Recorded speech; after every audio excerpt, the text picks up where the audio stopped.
In this video, I want to answer the question, what is t-shirt sizing?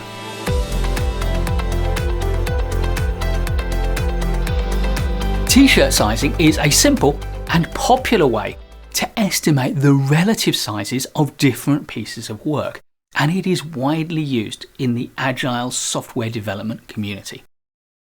There, t-shirt sizing is usually applied to user stories, and we have a video that will answer the question, what are user stories?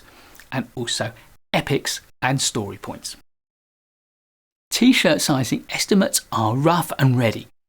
They're designed only to give a first indication of the approximate amount of work required to deliver a user story. They are less precise than full estimates, or even than another Agile estimation practice, planning poker, about which we also have a video. Typically, we assign a t-shirt size to each item of work. Different users, different environments, different teams have different ideas about what t-shirt sizes to use and what scale of work they represent. I would recommend that you limit yourself to around about 4 or 5 different t-shirt sizes, but some examples of the kind of t-shirt sizes people use are these: extra small, small, medium, large, extra large, or even extra, extra large. In general, the more different sizes you use, the harder it is to get real consistency in the way that people within the team will interpret those sizes in terms of the amount of work they represent. That's why I believe it's sensible to limit the number of sizes that you use. Small, medium and large are of course the core sizes, and you need to think very carefully about whether you add 1 or 2 additional sizes onto one or both ends of that spectrum. It's good practice to start the process of t-shirt sizing to work through a number of type examples, to talk through a number of specific examples that might match the small, medium or large categories, for example. That way the whole team can get a common sense of what kind of activity is a small or a medium or a large activity. There are different ways we can interpret the sizes in terms of quantity of work. Perhaps the commonest way is to use Fibonacci numbers as the levels, in much the same way as teams do with planning poker. To illustrate, let's use the full spectrum of 6 different sizes, in which case we might allocate 1 unit of work to extra small, 2 to small, 3 to medium, 5 to large, 8 to extra large, and 13 to XXL.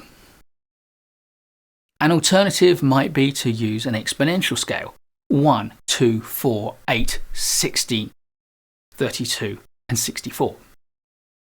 That would be suitable if you have a very wide range of different scales of work that you need to plan for. The other approach is to use the t-shirt sizes to indicate the number of sprints or iterations the team expects to need to use to develop the full functionality of the user story, or indeed epic. In this case, an extra small task might be done in less than 1 iteration, whereas a small task may take a full iteration, and a medium task may take 2, maybe 3 or even 4 iterations to achieve. A large task might take 4 to 8 iterations, and an extra large task more than 8 iterations. You'll find lots of different statements of the process for t-shirt size estimation. Let me give you my simple 6-step process that you can adapt to your own preference. First, agree the sizes that you're going to use and their definitions. And when you've done that, you can make a number of t-shirt size cards, and why not make it fun by cutting out the cards into t-shirt shapes. It might also be fun to use different colours.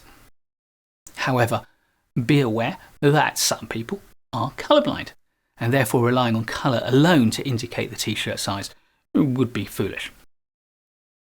Second, the product owner will describe a user story as clearly as they can. The development team will then ask the product owner as many questions as they need to get a full understanding of the user story and its requirements. From this, each developer will give the user story a t-shirt sized based on their understanding of the requirement and the amount of work it will take. Critically, all of the developers will raise their cards simultaneously so that we get genuine independence of thought, rather than some developers shifting their opinion based on what they think other people might be thinking. Next, the development team will discuss any differences in perception, particularly if one individual sees the world very differently to others. The team will ask the product owner as many questions as they need to understand further, because often the differences can arise because different developers interpret what the product owner has said in a different way. The team will then repeat steps 3 to 5 as many times as they need to till they reach consensus. And then they can move on to the next user story. So why is t-shirt sizing so popular? Well, there are 3 main benefits as I see it. First, forcing the estimates into a small number of clearly defined categories is informal, it's simple, and it's quick.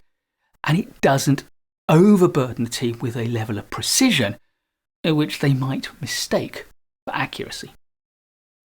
Second, it's very effective for working through an entire backlog to get a sense of which user stories in the backlog are of similar size and which ones are very different. This allows us to cluster user stories into groups that represent similar size pieces of work in a process that is known as affinity mapping. And thirdly, it's popular because it's fun. T-shirt sizing is an informal and fun way of estimating that takes the drudge out of the process. Please do give the video a like if you've enjoyed it and learned from it. I'll be creating loads more great project management content for you, so please do subscribe to my channel and hit the bell so you don't miss any. And I'll see you in the next one.